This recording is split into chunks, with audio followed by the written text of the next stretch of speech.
Je m'appelle Jean-Vital de Ruffe de la Vison et Prosper Giquel a épousé une ancêtre puisque c'était mon arrière-grand-tante. Voilà, c'est comme ça que je suis initié à l'histoire de Prosper Giquel, qui est une histoire romanesque incroyable.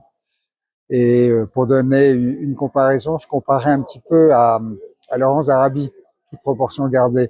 Mais c'est vraiment c'est vraiment une histoire incroyable parce que c'est celle d'un petit officier de marine français qui a fait la guerre de Crimée, qui s'est retrouvé sur un bateau en partance pour la Chine, qui là a eu un coup de foudre pour la Chine et la langue chinoise et les Chinois, qui a appris le chinois, ce qu'il a tout de suite distingué et l'a mis un peu au devant de la scène.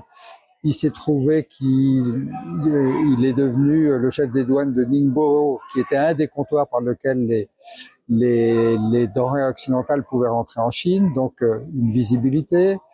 La guerre des Taiping, qui était une guerre un peu révolutionnaire à l'intérieur de la Chine, il y a participé, et donc il est devenu général de l'armée chinoise, donc c'est quand même assez étonnant.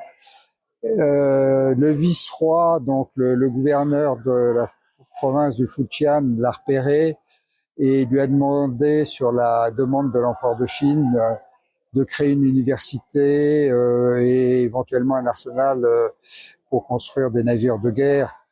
Et donc, il a été assez surpris, il est retourné en France, il a été voir Napoléon III, qui lui a donné l'autorisation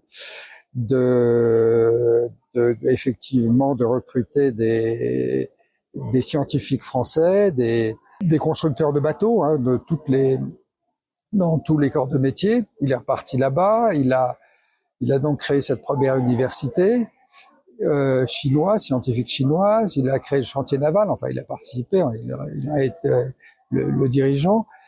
Et l'aboutissement, ça a été que finalement, il a été distingué par l'empereur de Chine comme grand mandarin. Et donc, c'est le seul occidental avec un anglais qui a obtenu la toque jaune de grand mandarin avec les plumes de pan, qui sont la distinction ultime. Il y a quelques individus, quelques personnes en France qui le connaissent, et il y a plusieurs dizaines de millions de Chinois, peut-être une ou deux centaines de millions qui connaissent le nom de Prosper Giquel.